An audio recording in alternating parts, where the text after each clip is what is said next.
મહત્વના સમાચારોમાં જોઈએ તો પાટણ શહેરના લીંબજ માતાજીના મંદિર ખાતે દહેગામથી 5 જેટલી બસ મારફતે 300 જેટલા શ્રદ્ધાળુઓ માતાજીની 52 ગજની ધજા ચડાવવા ડીજેના તાલે વાજતે ગાજતે લીંબજ માતાના દર્શને જતા હતા ત્યારે શહેરના ફાટીપાડ દરવાજા નજીક ડીજેના અવાજના કારણે ભમરા ઉડતા અફરાતફરી મચી હતી અને આ સમય દરમિયાન વરઘોડામાં મધમાખીના ઝુંડે દર્શનાર્થીઓ પર અચાનક હુમલો કરી દીધો હતો।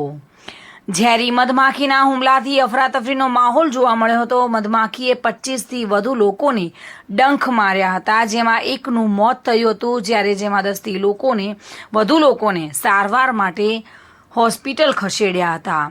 મળતી માહિતી મુજબ દહેગામમાં 84 વાળંદ સમાજ દ્વારા પાટણ લીંબજ માતાજીના ધજા ચડાવવાનો કાર્યક્રમ સોમવારે સાંજે યોજાયો હતો। ત્યારે દહેગામથી 5 જેટલી બસ પાટણ પહોંચી હતી અને મંદિરથી 1 કિલોમીટર દૂર ફાટીપાડ દરવાજા બહારથી માતાજીની 52 ગજની ધજા ડીજે સાથે વરઘોડો પસાર થઈ રહ્યો હતો અને એ સમયે જ ડીજેના તાલે મધમાખીના ઝુંડે અચાનક હુમલો કરતા 25થી વધુ લોકોને ડંખ માર્યા હતા। તેમાં દહેગામમાં અગાઉ શ્રીનાથ બંગલોઝ અને દહેગામ વેદ ગ્રીન્સમાં રહેતા અને મૂળ ગામ લીહોડાના નિવૃત્ત જીબીના કર્મચારી ઉદયભાઈ મંગલભાઈ પારેખને મધમાખીના ઝુંડે અસંખ્ય ડંખ માર્યા હતા, જેના લીધે તેમને સારવાર અર્થે પાટણ સિવિલ હોસ્પિટલમાં ખસેડવામાં આવ્યા હતા, જ્યાં સારવાર દરમિયાન તેઓનું મોત નીપજ્યું હતું।